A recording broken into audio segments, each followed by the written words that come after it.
Welcome to the Road is Dead podcast, episode number 156. I'm your host, Rob Curtis, here at Cymet Studios. Alone, Leah is gone.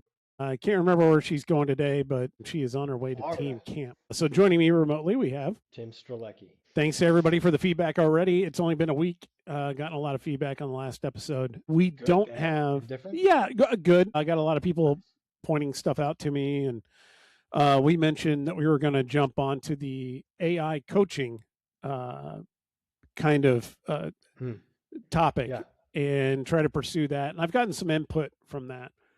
Maybe we can talk about in a little bit, but I would still like to get somebody in who's been doing it. And I'd like to, if you're listening and you've been using AI coaching, reach out and contact me, especially if I'm looking for those that are in that, Cat 543 range. And then I would be really interested if there's anyone in that Cat 1-2 range that's currently using that coaching, to see kind of where the differences are, if it's as effective. Also, because most Cat 1-2s have probably had some experience with quote unquote real coaches before then. Yeah.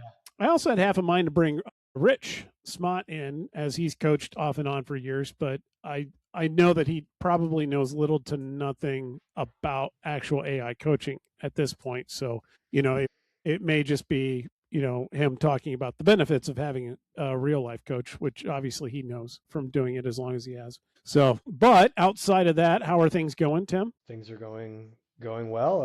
The thumb is, I would say, probably 85%. Been able to ride. I've ridden outside a couple times with the specialized little splint that my therapist made for me. So I wear that more for precautionary and, mental security. But yeah, it's going well. The bumps, it's kind of chatter it around a little bit, but it's going well. Fortunate that I was able to ride indoors and get a base, so that riding outside for the first time in almost 4 months didn't feel terrible. Yeah, no, things are going well. I just have to probably have another 3 weeks of just a little bit of guidance as to, or establishing some new protocols just for like grip strength and stuff, because I can move it. I have good mobility. I can grip lightweight things, like I can hold a mug of coffee and small things like that, but I can't, I haven't ventured to hold wrap the bars, or like I can hold the flats on a drop bar. I can hold the hoods, but I went over to my mountain bike the other day and I kind of tried to, I can wrap my hand around the grip, but there's no grip there. It's just all lightweight. Gotcha. So I want to establish my parameters and see where I'm at grip strength wise, and then go from there. That's interesting. Just before I say, I feel good, and go to grab something and something happens. You said specialized, like a device that you put on your hand that you ride with that was designed for you. Is it actually made by Specialized? I mean, did they test it in a wind tunnel or? No, I haven't gotten there yet. No, that was a good one, Rob. Yeah, no, I've been working on that one since you said Specialized. No, it's a piece of moldable plastic that they just, wrap, they cut to form whatever area, and does that, they can make adjustments to it as you need. Does that act in an interference kind of way with the bar? Meaning, because when you say low grip strength, I think to myself, even now with supposedly okay hands, when I am riding along, there are times where I hit stuff and my hands almost come off the bars. Here, hang on 1 second. Keep talking. Hang on. I got it right here.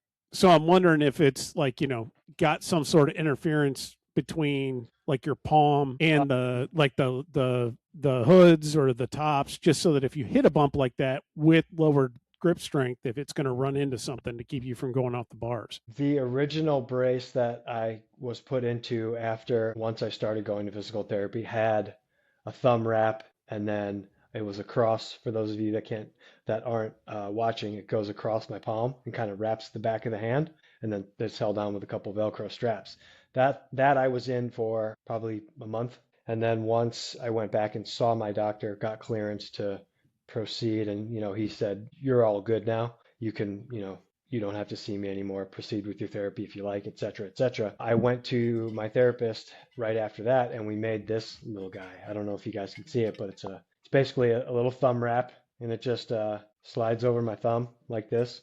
Looks like that. So it comes over the top of the thumb, wraps the back of the palm, and then there's usually, I have a Velcro strap that goes around the base of my palm and the back of my hand, and kind of holds it in place. But I sweated that off on the trainer today, so I got to put a new one on. But it wraps around my thumb, protects the area that was surgically repaired. And as far as riding on drop bar, it's fine because when I personally ride on the hoods, my thumbs are kind of loose anyway, and I'm just grabbing the hoods by my four fingers and my palm. So it doesn't really interfere too much. It's like I said, it's more of a mental security thing and a let me reintroduce my injury to the bumps again. And once it gets to a point where I don't feel any pain or anything, I'll take it off.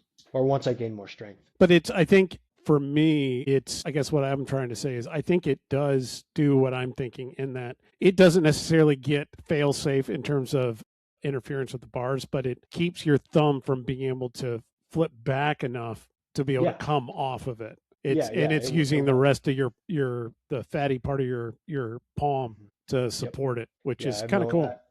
no interference. It's all, it's Nice. on right now. So my palm's free and yeah, it's just a good little tool to have in the tool Remember, chest. moral of the story, kids, is don't get hurt. It's always the dumb ones that get you. I don't disagree. I get got by the dumb shit all the time. I Yeah, get it. it's always the dumb ones. It's funny though, because it's one of those things that, we're getting older, and that's the kind of thing that we are concerned about, and or that happens and can really mess up a long period of time on the bike. Yeah, there are a few instances in crashes that I've had prior to this one that I have actually wrenched my thumb pretty good and gotten up and been like, "Ooh," and I could feel the stinger, but everything was intact. This one, it was just like, Yeah. just kept going, and I was like, oh, something's wrong. So I finally got bit by it, but we're good now. Things are Yep. things are on the up and up. It So is part of it. the weather's gonna turn a corner and get better for all of us. We'll be outside more. Gosh, I hope so. Right now, it's not looking all that great, and it's looking like there's going to be a couple days in 20 degrees here in the next week. Yeah, I saw that. Bad Hopefully time to that, peel the plastic off the windows. yeah, hopefully that all changes. Man, I would say I missed that in the old shop, but I don't, where I had plastic over all the windows in the back of So I that have to place. get It was glass. single pane glass. It had Yeah, nothing. no. So the guys that took over that old shop, they left it up. They left all that plastic up. That's got to tell you pretty much everything you need to know about that. It's a pain Yeah, in the ass, but it's a lot cheaper than getting new windows, yeah, yeah, yeah. You can say especially that. when they're not standardized size. All the windows in my house are all goofy custom sizes. Man, yeah. I was going to go on a boring aside, but yes, custom windows are very expensive, like crazy Yeah. expensive. I had a buddy had Yep. two that were specific. Both of them were custom, and I think each one, I think he said was like 10 grand. Yeah. Sounds It's just about right. nuts. Yeah.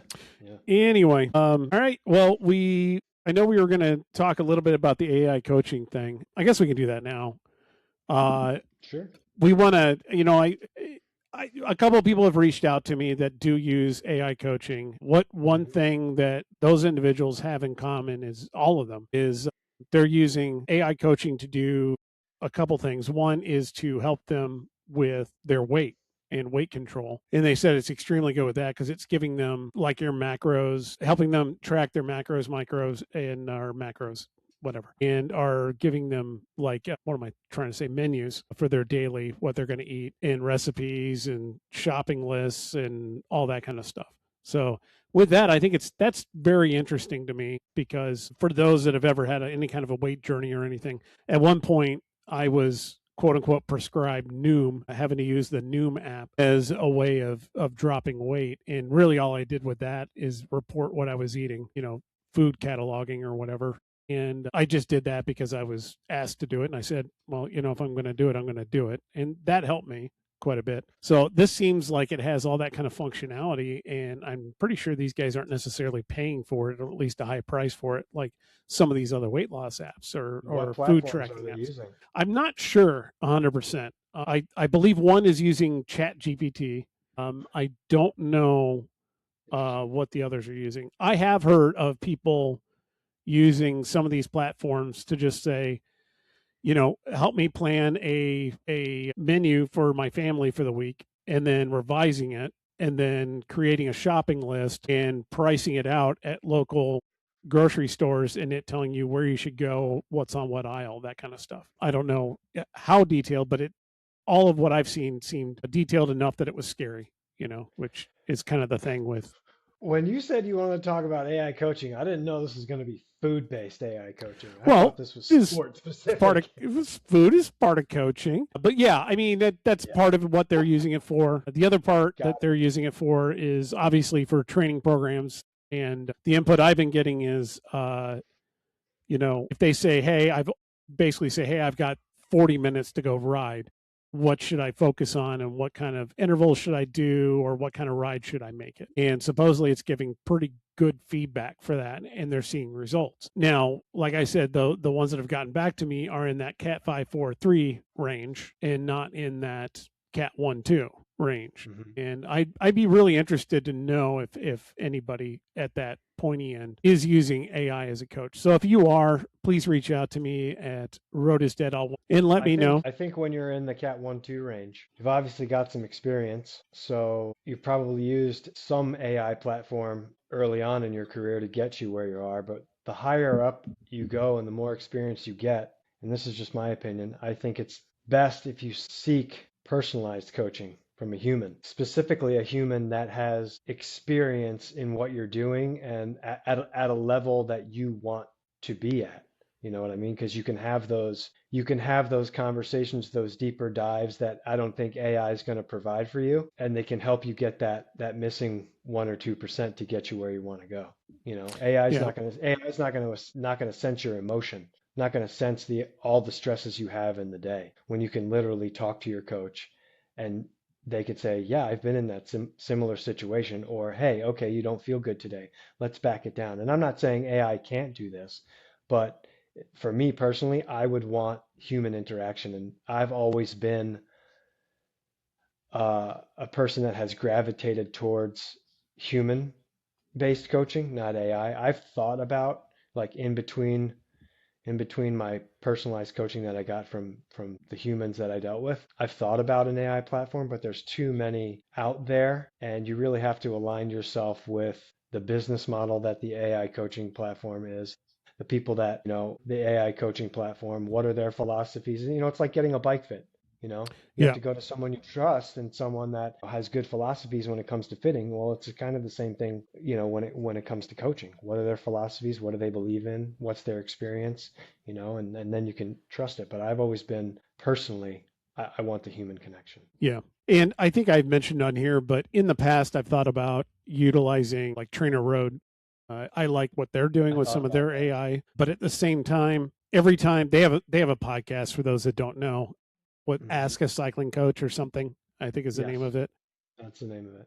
And I don't listen to it on the regular, but it's in my rotation. So if I'm jarring a lot of buttonhole chamois cream, go ahead and grab your buttonhole chamois cream for all of your anti-chafing needs while riding a bicycle. You can pick it up at your local bike shop. If they don't have it, tell them to contact us, ask for it by name, and or there's plenty of online places that you can buy it, including treadsavvy.com. Savvy.com, we've got some gravel tires up there that I finally put up there today that are on sale. I don't have a ton of them, so get them while you can. Roughly half their normal price. So anyway, when I'm jarring a bunch of jars, I'll run through all my podcasts, and that one will eventually come up. And Hmm. I do like to listen to it. I kind of like some of their philosophy, but I'm hesitant to jump into their program because it just feels so analytical and numbers based. And while that's what you want and that's what you Most training need in a programs are. coach, right? To me, it seems like a surefire formula for burnout for me, for how I react to it. Well, It's any training program is going to burn you out eventually if you're doing the Yeah. same thing. Well, and I like that's a good point. I wish Leah was here for this, and we can hit this again when Leah is available. I know that she's had many coaches over the years, quite a few coaches. At one point, she had Katie Compton as a coach. She was using Allison Powers as a coach for a while. She's tried a couple others, and the one coach that she kept coming back to for many, many, many years is Pascal. And the way that Pascal is handling her, what I noticed as an observer, because she would always have phone calls with her on like Monday or whatever and catch up on what's going on, how she feels, what's been going on. And really the beauty of what I think Pascal did well and why Leah has stayed with her as long as she has is, to your point, the human aspect. She was listening to Leah, listening to the feedback that she was giving, and she would completely change things up based on kind of what was Yeah. going on. Where the numbers, if you did it strictly by the numbers may have led you down road A. And road A made sense, technically and scientifically. But the reality is, her coach led her down road B, which may have been, more recovery, less intense efforts, not a focus on this. Hey, go and have fun on your bike for 2 hours tomorrow. Just enjoy it, do whatever, go get a coffee, enjoy the sun, that kind of thing. And I noticed, at least from my point of view, it seemed like her performance increased when following the advice that was given that was like that wouldn't have been the typical numbers-based advice. And that I am postulating came from just her coach's ability to read the signals and read the person and read the athlete over time and knowing how they react and function under certain loads, both mental and physical. And so I agree with you on that. And I see the point and the power of that in terms of long-term coaching. But yeah, The nice thing is now, oh, go ahead.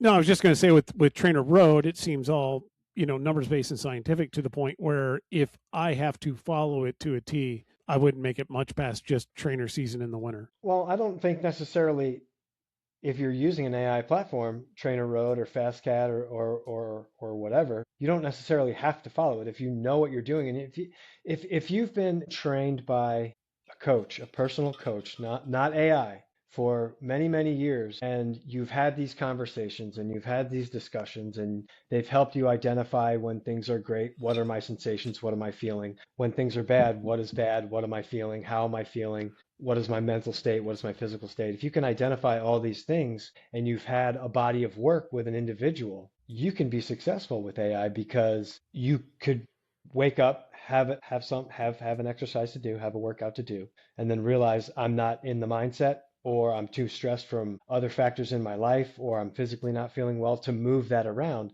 And if you have experience doing that, you could still do well with an AI-based platform if you have that experience. Now, if you're someone that's new to it and you're just like blindly trying to get into coaching, and this is a good avenue for you to go down, the AI avenue, then you don't have those senses. You don't know what you're looking for. So you're just going to bury yourself and eventually just burn yourself out and get depressed. Yeah. Get depressed when you don't hit numbers, and then you're going to skip days, and days turn into multiple days, and days turn into weeks. And guess what? By the time that's all said and done, you're back to square one again. Yeah. You're 2 seasons down the road wondering what the hell happened. Yeah, where if you have the human connection, they can guide you through these hard times. Like there was so many times with my last coach when I was working with them where they weren't just a coach. They were a psychologist, like a psychiatrist. Like they talked me off the ledge umpteen times. I was just ready to like quit. Yeah. Like more than a handful of times. And okay, let's move some things around. Let's, and they can have those conversations with you where AI, and I'm not knocking it, I've never done it, but it's the human connection. Yeah. Yeah. It's the human connection. I think no matter how many hours in a week you can devote to your sport, the human connection is just going to be that much better. I totally agree. If you can afford it, because not all coaches, personal coaches, are cheap. There's some that are affordable that will give you the bare bones and just, give you a little bit of guidance, maybe put a program in your Training Peaks account if you have one, and that's all they're going to do for you. And then there's, depending on the level of coaching you want, you can get up to $1,000 a month, which is ridiculous. Yeah. I've seen some of those, and I've known some coaches over the years that have. Yeah. I know one very successful coach. I'm not going to mention them, but they have a lot of clients and are usually very protective of the number of clients that they actually have, because they understand the human perception that if they have that many clients, how could they possibly be giving me the individualized attention that I need in order to do this? And the reality is they're just really, really, really good at and have a ton of experience with athletes in similar situations and scenarios, and they can read the signs very quickly and jump to what those conclusions may need to be. They know what the follow-up questions need to be and everything else. When you look at it that way, you start to go, okay, maybe there's a way to create algorithms that work very effectively utilizing that kind of experience. Yeah. But you're never going to have that personal touch. You just aren't. No, no, and I'm not saying that AI is not to the level yet in these coaching platforms that they may offer that. I The would, AI may, you may open your calendar in the morning if you're AI trained, and it may ask you a series of questions, and then it reforms your day for you yeah, based and on based from off what your I'm answers. hearing, that is what's happening. I know they've added some stuff to the trainer roadside, but I have no experience with it. I thought of like 3 times of doing it this winter, but I didn't. Namely, it's money out the door again. But I think AI is a great avenue to go down if you're new to it, want yeah, to experience coaching, need some guidance and some direction, and you have maybe limited experience and limited time. it's interesting though. I would like to know what the difference is between like the platforms that you're talking about that are cycling specific AI coaching platforms, Yeah. purpose built, and Hmm. generalized AI tools that are like a chat GPT that are going out and learning about coaching through everything and everybody's philosophy that's out there, because the stuff I've heard about the open source stuff pretty interesting. In addition to I that wouldn't though, personally trust that. the problem I have with it is I wouldn't trust that. the prompts that I've gotten when utilizing that type of AI have been very encouraging. In other words, like if you give it any kind of suggestion, it takes that as truth and runs with it. So it's like, hey, I've thought about doing this. And it doesn't go, no, I don't think that's a good idea because of X, Y, and Z. That goes, of course, that sounds like a great idea. Here are the 10 reasons that you've already given me why I think that that's a good idea. The Yeah, reasons that I you've wouldn't already trust that. biased in this conversation. Yeah, It's a little bit false supportive in that way. So, I have a feeling that if you're using that kind of model and you're like, hey, I'm kind of tired and I'm not sure if that means I need some more recovery, it could be like, yeah, absolutely. I'm looking at your data and that does support, the idea of you possibly having more recovery. If you do that, you may see these results, like canned, stuff from articles about recovery and how to work it right. into, stuff like that. So I can see Yeah. where that can lead you down the wrong road from time to time. But it would be interesting to see if people have experience with one of those platforms versus using one of the cycling specific ones, and if there's a difference with that. I'm not, I don't think that AI is going to take over coaching in the way that AI is taking over, coding, and specific, Hmm. you know, applications like that. But to your point, for people that are coming into it and are looking for at least a baseline of coaching and some Yeah. experience without a huge expense, it's probably going to be the most personalized approach that you can get. I Yeah. mean, The hard thing, the one maybe I don't know if it's a benefit. With AI, you could just tell it what you want, right? And it's just gonna do, right? But yeah, if you tell a person, a human coach, that I don't want to do that, or I'm not feeling this or I'm not feeling that, you have to be at a certain level mentally, not mentally, but like you have to be on the same page with the human that you choose to coach you. You have to understand their philosophies and they have to understand you. Whereas an AI platform is just going to tell you, like you just said, Rob, like, yeah, go ahead and do that. yeah, yeah. So I I've, think, I've I've had arguments with my coaches before. That's yeah, yeah, that's mainly I blame myself for that because I was too hard-headed to see anything different than what I believed in my mind. I've grown from that. I've learned from that, so I'm better now. But I think an AI program is just going to be like, okay, yeah. I don't think it's that Pollyannish. I think there's actually some more depth to that and how it makes that decision. But right, right. to your point, I lost my point. Yeah, again, I just want to reiterate, like I don't have experience with AI coaching for those of you that are listening. I'm not saying it's bad. I don't know what the protocols are. I don't know Yeah, anything about any of the platforms. I've been interested in it and I've thought about it, but I've never pulled the trigger. And the reason being is I have enough knowledge that I can train myself if I need to. I yeah, know yeah, I know I know what I should be doing at certain times of the year. I know how much of it I should be doing. I know when to pull in the intensity. I know when to not do that. So I don't really have a need for the AI platform. I do think it helps though. I'm not knocking it. yeah. I do like the running up to it and going, "Hey, I've got 30 minutes. based on what you've seen of my training and where I'm at, you know, Hmm. what do you suggest I do today? Because I'm looking for a workout.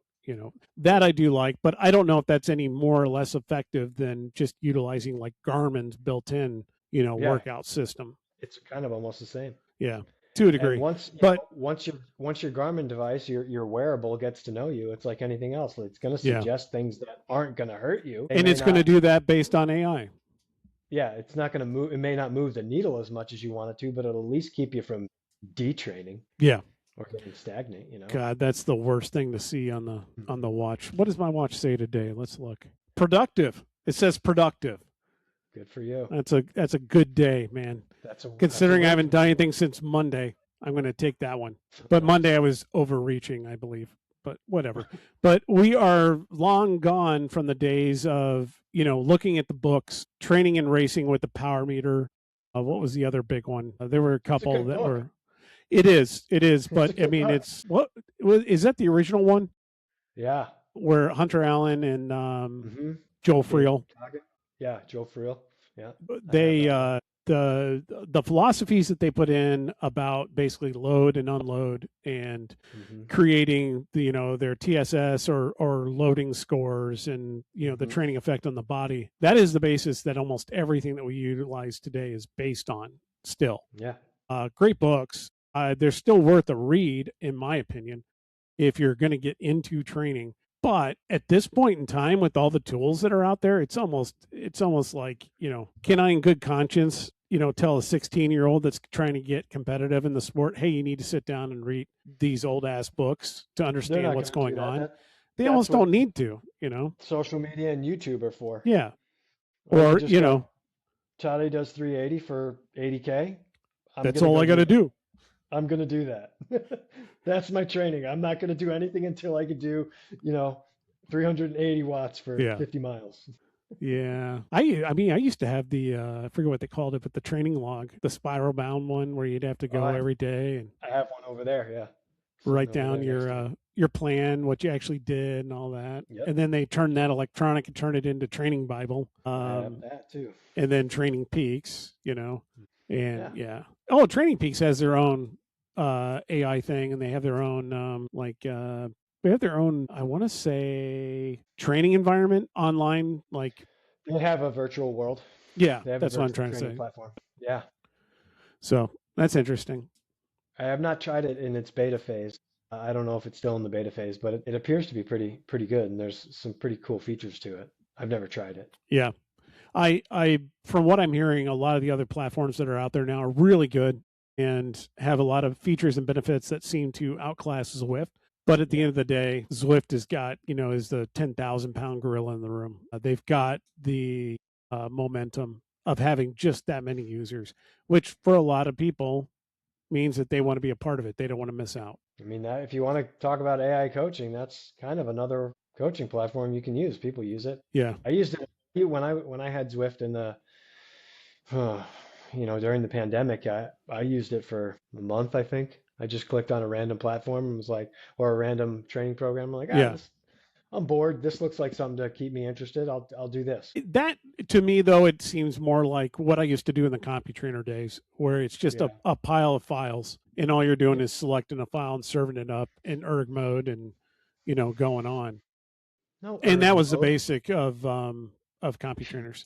you should never use erg mode. Now we've discussed that. Ever. Ever, ever, Anyway, ever. all right. You're a big proponent of erg mode. Let it do the I don't know work for about you. proponent, but I've utilized it a lot, and for me, it's Terrible. better than not doing anything. When you ride outside, do you put your bike in erg mode? God, I wish I could, man.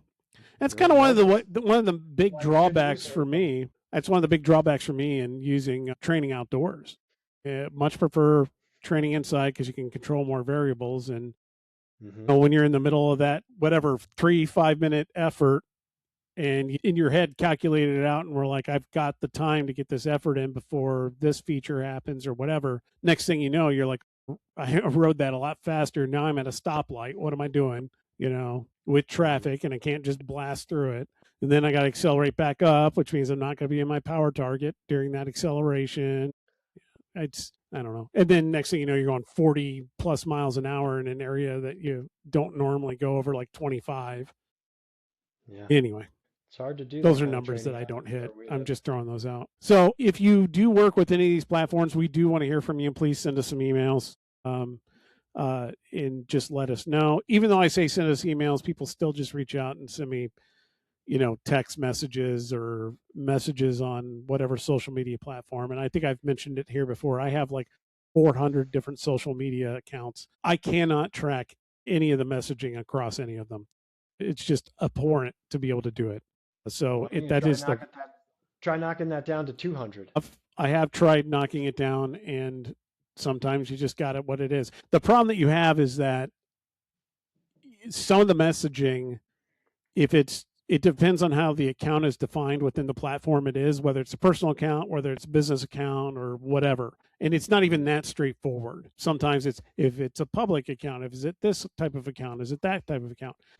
Meta, which owns Facebook and Instagram, have, I don't know what they call it, but like a business management system of some sort. And you have to create an account in that. And then you have to tie those other accounts through that. And then you can share. The idea being you can go to one place, respond to all the messages, make posts in anything, schedule them, do all that kind of stuff. It looks pretty cool if you knew how to use it and could spend all day figuring that out. I've never been able to figure out how to use it effectively. So what ends up happening then is I'll get a notice on my phone that somebody messaged some account. I go to click it, and it takes me to some weird place where I don't know the login or, the password, and then I'll do it. If I do find the login and the password and I log into it, it shows me some other account in there, like defaults me into it. Doesn't take me to the message I was trying to get to respond to. And I don't know what channel it came in on or where it came from. It's just a big mess. And I don't, so don't message me on social media. Just don't do it. It's pretty much a big waste of everyone's time, unfortunately. Just send me a text message, I guess, if you got my number. If you don't have my number, then whatever. But email, believe it or not, I'm 51 years old. Yes, email works very well. And I do have a bit of the ADD. So if you send an email and haven't gotten a response, it's not that I haven't seen it. It's that I don't know a response yet, and I'm still formulating it. I'm trying to get better with that. I'm trying to at least say, hey, just want to let you know I have seen this. I am thinking about it, and I'm trying to figure out what I want to do. You'll hear back from me when I figure it out. If that hasn't been within the time frame that you like, then feel free to reach back out again and slap me and go, no, seriously, Rob, get this answer today. So getting better with communication, hopefully. But something I did want to, John, to change gears, but we're going to change gears. We do want to hear about your coaching activity, so send that in. I wrote it down somewhere. So the ICA, Illinois Cycling Association, the local wing of USA Cycling, did have a meeting and put out new information today regarding state championships. Not that it's particularly valid to anybody out of state. That's not what I'm really talking about, but they made a change, and I think this is an interesting topic for all competitors in all disciplines across all states, and that is they changed the idea of a state championship being awarded to only Cat 1s, 2s, and 3s. So now we've eliminated Cat 4s from that. Used to be we did 1 through 4. You didn't get a state championship as a Cat 5. That one's an easy one to have a conversation about because it's like, listen, the whole point of Category 5 is that it's an experience category. You're supposed to get your experience and move on. And it is not a category that somebody can sit in for the rest of their lives. It was never designed to be that way. Whereas Category 4 is one that you can literally sit in for the rest of your life if you have no talent. I am, a prime example of that. As we like to say, I'm a pro Cat 4.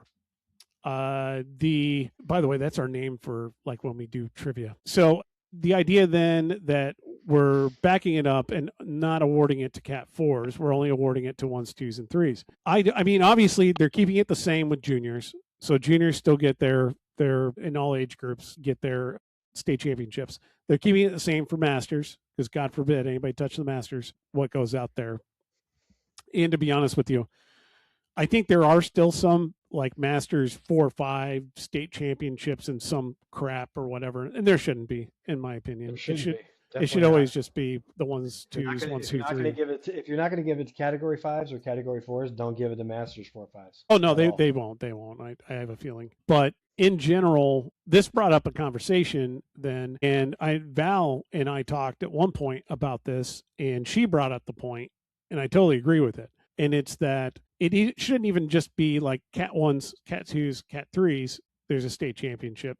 We all know that there's like 4 or 5 Cat ones in the state in any particular discipline. And in some of the disciplines in genders, like if we go by those that hold a license with a W on it, there is maybe 2 Cat ones in the state, 3, depending on the discipline. So that's not viable for a state championship because even if those people still have a license and they're in the state, there's nothing that says that they're going to come and contest the state championship. And we've always said you don't get a state championship unless there's 3 people to contest it.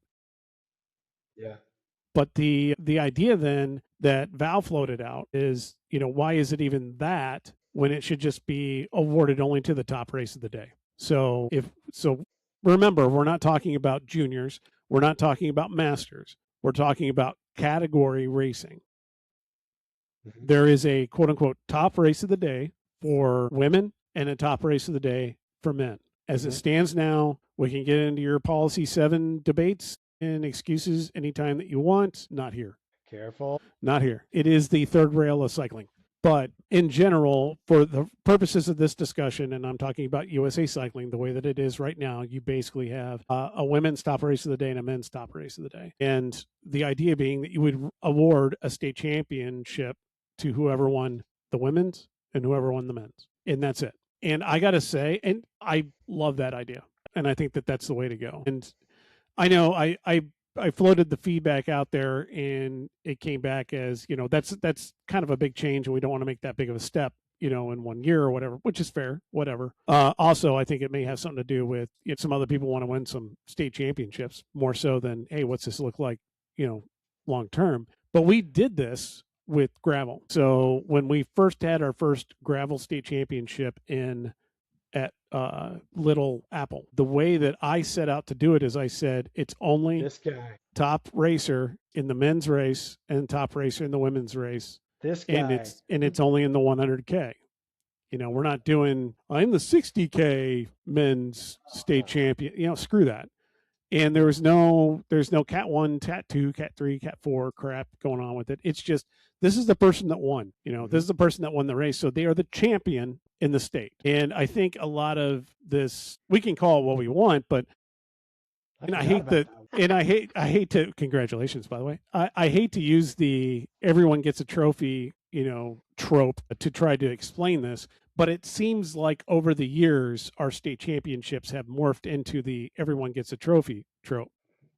That's what everybody wants. Yeah, it is. It really is long term. It's disgusting. But in reality, when you look at the idea of what a state champion is, you're talking about a Cat 1, Cat 2, Cat 3, Cat 4, and Cat 5 are all what we call elite racing categories. Whoa. Back up there. It's what we refer to as the term elite. And elite has to do with age, and that's it. So it's the only straight category racing not based in age, with an age qualifier. So it's not juniors, it's not masters, it's not U23, whatever. We call that age grouping of no age, in essence, to be elite. That's how it's referred to, which is unfortunate because also within the USA Cycling rule book, they do utilize the term elite to describe Pro 1-2 on more than one occasion. So they do use the term interchangeably, which is unfortunate. But in the context of what I'm saying, the way that I've learned it through permitting and everything else, we use the term elite to describe category racing, non-age group qualified racing. Mm-hmm. So within that, you've got a top race, whatever it is. If it's Cat 1 only, if it's Cat 1s, 2s, if it's Cat 1s, 2s, 3s, whatever. If it's open, who cares? Anybody can enter it. The person who crosses the line first, who lives in the state of Illinois, is the state champion. And that's just how it is. And to be honest with you, I think that needs to happen in all disciplines because quite honestly, if somebody really wants to win one, get faster, upgrade, and get in that top race and win it. And then you would be a champion of the state. Until then, you're just quite honestly, not pulling punches. You're just the I fastest bet. person who happened to get over the line first in your category at that time of day for that particular race out of the people who decided to show up. There are too many qualifiers on that for it to be a super effective, state championship, in my opinion. That being said, I'm already getting lit up in my mind by about 40 different people I can think of that are going to send me mad text when they hear this. Yes, if you train your butt off and those state championships were offered and not a lot of other people came out, but by God, you wanted to race it because you had that as a goal in mind, by all means, you won that state championship. Got to That be in it to win it. Yeah, that flyer said it awarded a state championship in that category. That was your goal. You trained for it. You went to it. You showed up. I don't like when people say, yeah, it was a soft field. You can only race who showed up. So screw that. I do think that those are all quote unquote valid state championships. Any state championship that's been awarded has been valid. It's just the idea that moving forward, if we're going to not award as many, which seems to be the trend here for a lot of reasons, I'm in favor of that. And I'm in favor of it going towards only being awarded to the top race of the day. So we probably have some time for everybody to stew on this because they wouldn't make any changes to this until next season then. Although any particular race during the year can have their own, setup to a certain degree. Mm-hmm. But whatever your local association is, they will have a say in that because they are the ones that are charged with carrying out and awarding state championships. So just something to throw out there. I don't know. I mean, what are your thoughts outside of what we've already said? I mean, do you think that that's the way that it should be? Are you happy with the move as it is now? Do you think it's still kind of a waste, or is it good enough, or the right I thing think at this point? Oh well, I think it's a good move. I think it's a good move. Championships should be awarded to the highest categories of the day. I don't think Well, you need to. what they're saying right now is they're going to award it to ones, twos, threes, which means I'll throw a So not the lumped together field, just Cat correct. one, Well, Cat two, and Cat three. I don't. It could be the lumped together field. Here's the deal: they are giving and awarding a Cat 1, a Cat 2, and a Cat 3, So according to the way they've written it. if you have a 1, 2, 3 field, first Cat one, you're the champ. First Cat two, wherever you finish, you're the champ. Wherever your first Cat three finishes in the field, they're the champ. So if That it's a mixed is the field, way that I would interpret it as it is right now. I mean, it That makes being sense. It's what said, we've had lots of arguments over the years about this kind of thing. Because what if there's a 1, 2, 3, a 2, 3, a 3, 4? Which race is getting the award for the Cat 3? if you're going to do it, I think my opinion is if you're going to do it the way and award it to the top field of the day, then you have to readjust your categories. But they're not saying top field of the day is the only one that gets it. You know what I mean? So it's Yeah, and I get that. the thing is, every promoter is going to put together the categories that they see fit for their crowd, as we talked about Right, last week. right.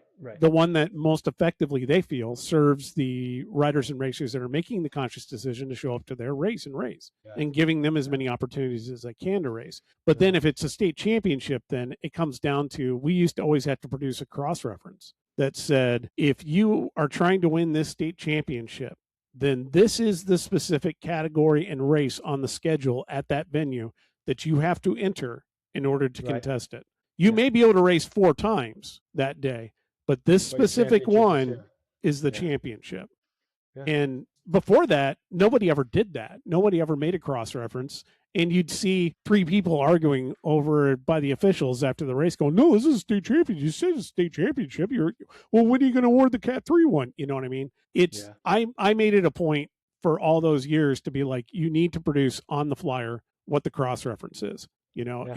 If you want to get this state championship, it is awarded in this race. And then we Mhm. had votes because there were a lot of people. So I think we did don't sue me if I'm wrong on this. I may remember the details incorrectly, but it was something to the effect of we were going to award a Cat 1, a Cat 2, and a Cat 3 jersey. And we awarded jerseys at the time. Hmm. And the men's was easy because there was a Cat 1, 2 race, and then there was a Cat 3 race. Oh, there was a Cat 1, 2, a Cat 2, 3, and a Cat 3 race. And we made it, the ones were awarded in the 1, 2, the 2s were awarded in the 2, 3, and the 3s were awarded just in the Cat 3 race. There were people that saw it differently, but that's just most of the men that we polled on that just said, just do it that way. It's done. Went to the women's side. There's not usually as many options during the day for fields, but I will say that at least in the state of Illinois, we've done a really good job over the years at creating a lot of opportunities for overlap and for racing.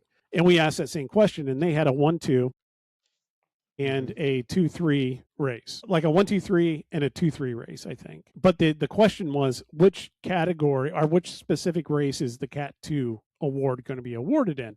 And we asked everybody what they wanted to do. We took the poll, and the majority voted to have it in the top race of the day.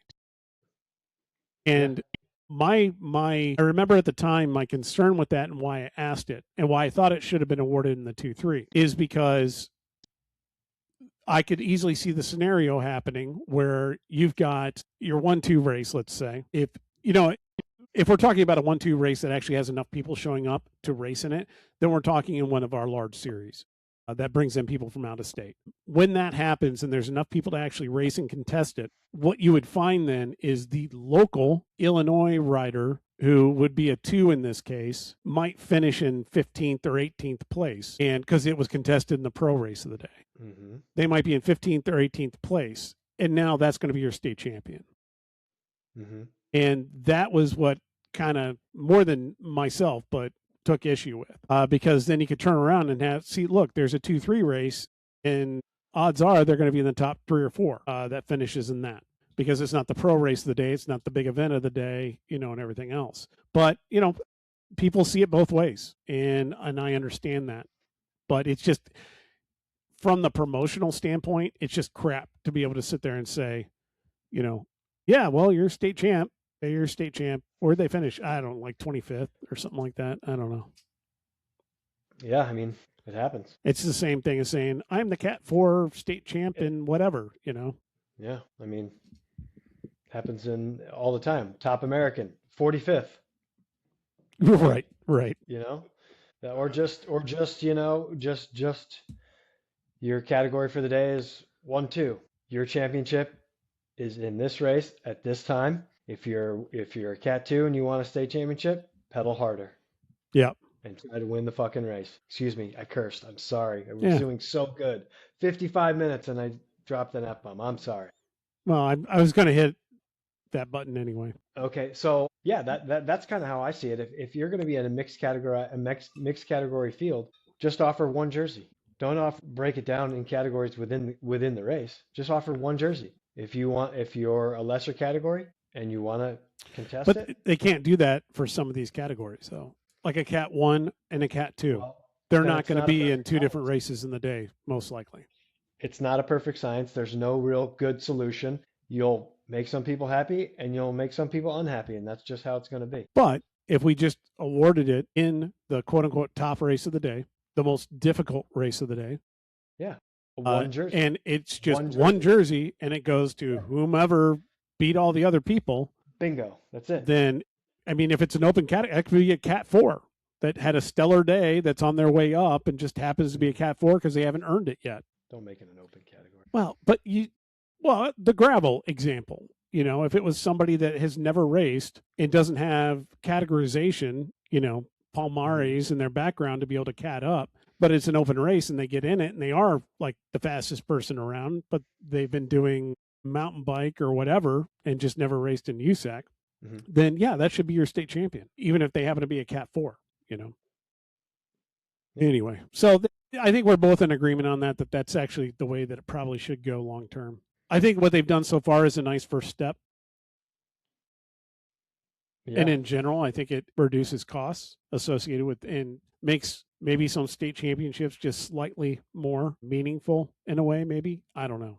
But yeah, it's ridiculous. A lot of people don't realize it, but it's ridiculous. I tried to put together a spreadsheet of state champions, which is still out there on the Google Drive for the ICA, and it has tabs on it for every year. And there are so many state champions, and I never had all the information in one place. Like, right. You get to the end of it and you're like, hey, well, who got this? Well, I don't know. Just look at the results. Well, the results don't tell me gender anymore, and they don't tell me age, and they don't tell me, if they lived in the state. Right. It's like, unless who actually did you put the jersey onto for the podium? Can you tell me their names? And hell, there are races I ran where I couldn't tell you all that information. It just, you got Kenny, God bless him, who's got a job to do. and is going Hmm. through and rifling through everything. And Artie is like, yeah, I know it's this person, that person. Move, get out of the way. Here, all right, put this jersey on, get on the podium. Yeah, everybody take your picture. Okay, cool. We're on to the next one. And Yep. as a result of that, you never really know at the end of the day who the actual state champion is. One way to know who the state champion is: don't award 1,000 of them.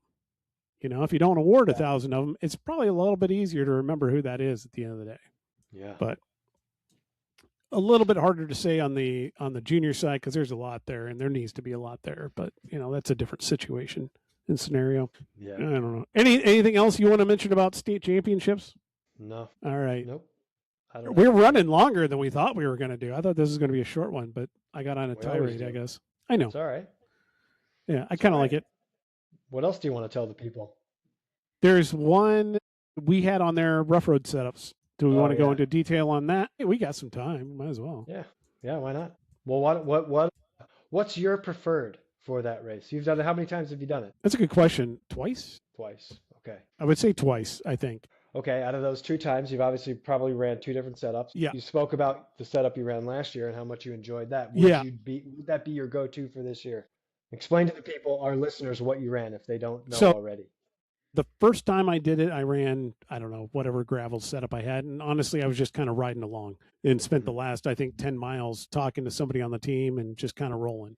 So I was not racing it. I had never done it, and I wanted to see what it was like. Last year I raced it, and going into it, I put a lot of thought into my setup. I think we covered it on here at the time, but in essence, what it was I ran my road wheels, so 55 millimeter deep Aero wheels with Aero spokes. Mm-hmm. I put what was for me at the time a quote unquote narrow gravel tire for me, which was a 36 challenge getaway. And I rode that, but I rode it at like 40 or 45 PSI. So pretty high up there for the air volume. It rained a lot the week leading into it. I can't remember if it rained the day of or whatever, but it was cold. And I just know that there were wet conditions out there. The gravel was more soul sucking than I remember it in the sections that we had. And then it was slicker in that whatever Death March final trail that you're on. Canal. Yeah.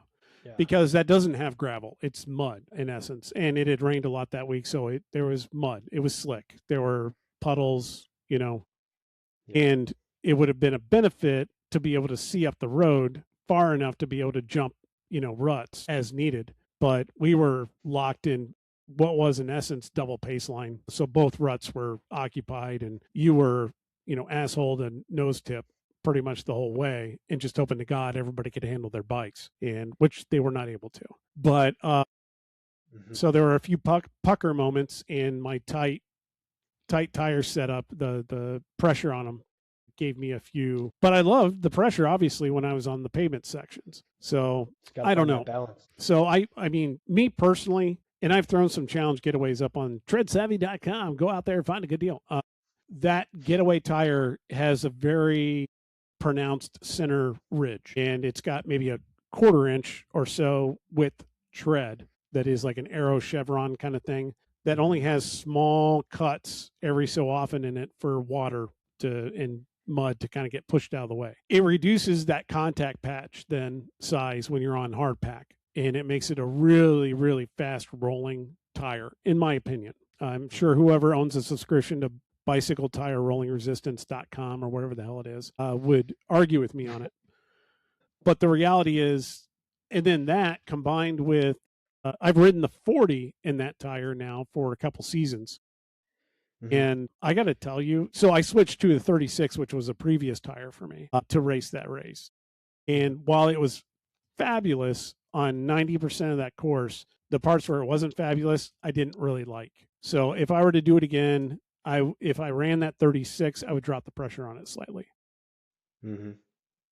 But I think I would run the 40 and just run it, only because it's a comfortable tire for me. I've ridden it so much, and I don't feel like it's holding me back, if that makes sense. So I might run that 40.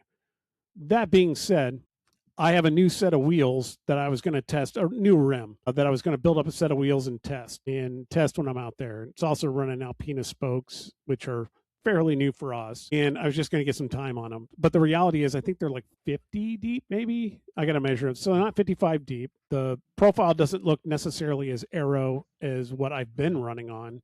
Although the profile that I've been running on was set up for a 25 millimeter tire. So I don't know if I'm going to run the new wheels or not.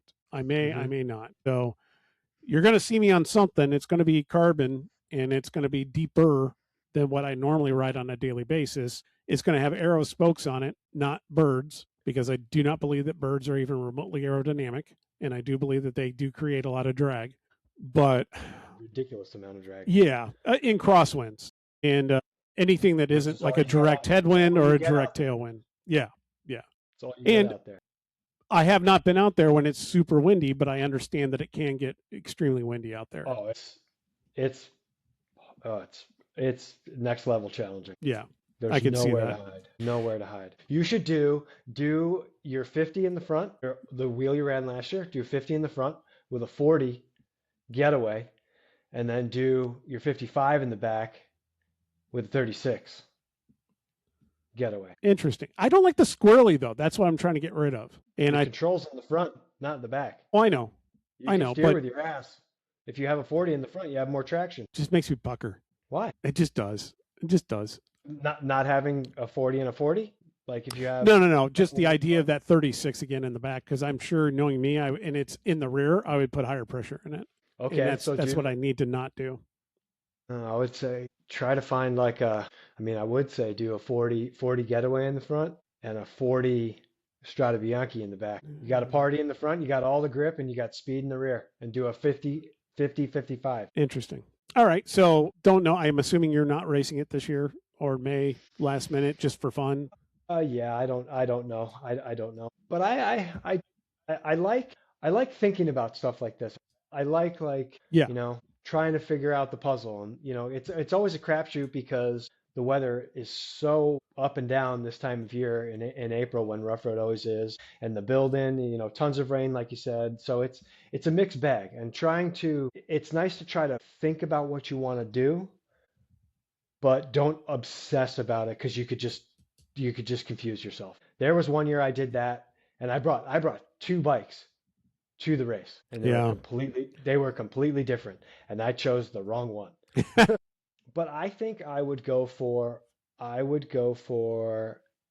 probably ride my road bike, which I can get 36s in, but I would go with a 32 slick. Interesting.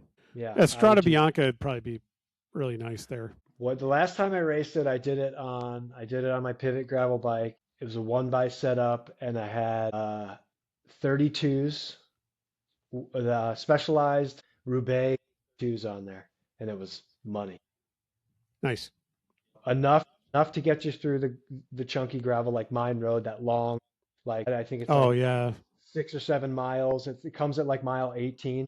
It was into a headwind last time. Yeah, it always is. But it got you through there, and then the majority of the race is road. It's chip seal. Pavement quality is hit or miss. And a lot of the old sectors that were gravel are now just hard dirt. Yeah. So you can get away with a minimalist tire. You could get away with a full road bike setup if you wanted to. Oh, for sure. 100%. I would definitely use, if conditions were ideal, I wouldn't use anything but a road. It's interesting. It's got me thinking. It's more of a matter though. Gearing, everything. Well, and so my concern then was the tire clearance, and that's where I didn't mention it before, but I rode my gravel bike, and I did it because it's got clearance for whatever 50 in the front, 48 in the rear, or something like that. Yeah. So, it's got clearance. I'm going to run that. I think there's so much from my past experience with racing rough road. There's and all different conditions and with multiple different setups. There's so much tarmac in between the gravel sectors that you can easily make up anytime you lose in a gravel sector. Yeah, very true. Comparatively to people that are racing a traditional gravel bike setup or bigger tires or whatnot. If you're on a road bike and you lose time in a gravel sector, don't panic, because as soon as you get out of that, you're going much faster than anybody else. So yeah, I was trying to compare it to the old Leland Kermesse for those that have raced that. Leland was a lot harder, in my opinion. It had way more gravel and the gravel that was out there was way gnarlier. But the I&M Canal or whatever coming back is way slicker than anything we saw at Leland. If it's wet, if it's not wet, it's just dirt, hard packed dirt. Yeah. So Yeah. it's not an issue. But you could, with that in mind, though, if it was a drier year, you could absolutely run just the full flat out, whatever you would mass start road wise, and blow through everything out there. I mean, So you could essentially do that even if it's slick on there and I Canal Trail, but you're rolling the dice for sure. yeah, You're it's definitely pretty rolling the slick. dice. It's pretty slick. But I think go as road setup as you can with the biggest tires your bike can fit. Yeah. Probably, me personally, like I said, I wouldn't go any bigger than 32. What about, we can hit it next time, but let's hit setup for Barry. I had a good formula for that too. And we've covered it before, but it's worth doing. We're coming up to Barry. So for the next one, let's hit Barry and talk about the setup for that. I've raced that one more than rough road for sure. 40 full slick. I'm going to run the 40 getaways. I don't need the extra traction, but I'm going to run them. Yeah. Anyway. I mean, it's what you're comfortable with. That's what's going to do you the best. All right. Matter Well, what I think or what Rob thinks. Everyone, thanks for joining us. Run out there, grab some buttonhole chamois cream, go grit some tires at treadsavvy.com. Drop us a line at roadisdead, all one word, roadisdead@gmail.com. Of course, hit up Cymet, PSIMET, cymet.com for any wheel needs that you have. Apart from that, get out there and enjoy the ride.